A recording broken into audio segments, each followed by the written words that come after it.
Oke, tahapan berikutnya adalah kita akan menemukan fungsi T besar, masih memanfaatkan persamaan ini. T aksen per dt sama dengan lambda, ini yang akan kita gunakan untuk menemukan fungsi T besar T.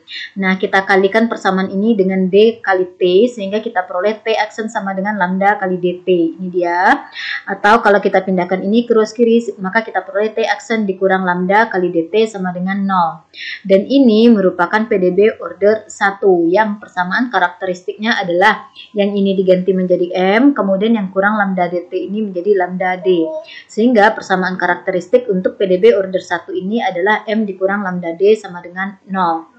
Nah, tentunya hanya ada satu solusi saja untuk persamaan karakteristik ini, yaitu M sama dengan lambda D. Sehingga kita bisa tuliskan solusi dari persamaan diferensial ini adalah T besar sama dengan C dikali eksponen pangkat solusi dari persamaan karakteristiknya tadi, yaitu lambda D ini dikali dengan variabel bebasnya, yang dalam hal ini variabel bebasnya adalah T ya, dimana C ini adalah suatu konstanta sembarang. Nah, tadi kita sudah punyai bahwa lambdanya sama dengan negatif dari NP per L dikuadratkan. Oleh karena itu, solusi ini bisa kita tuliskan secara spesifik dengan mengganti lambda ini menjadi negatif NP per L dikuadratkan. Sehingga T-nya sama dengan C kali eksponen pangkat negatif dari NP per L dikuadratkan kali D kali T, di mana ini semua adalah pangkat dari eksponennya.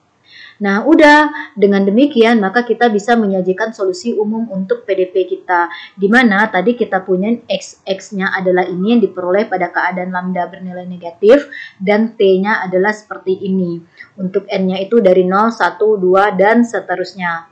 Maka U-nya sama dengan, karena tadi asumsi awal kita dengan metode pemisahan variabel U-nya sama dengan X besar kali T besar, maka solusinya menjadi yang ekspresi ini dikalikan dengan ekspresi ini. Nah, ini dia.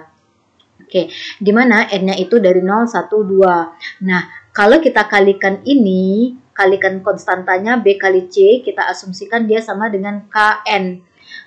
Kenapa menjadi KN ada indeks N? Karena N-nya itu berganti-ganti mulai dari 0, kemudian 1, 2, dan seterusnya.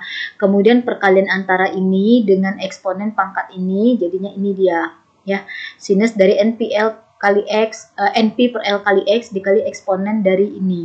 Oke, dt ini pangkat dari eksponen.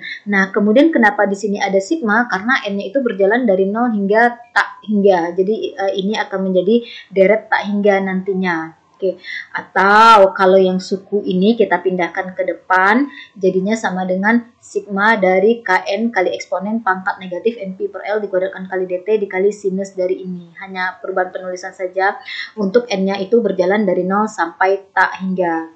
Nah, maka inilah solusi umum dari PDP yang kita punya.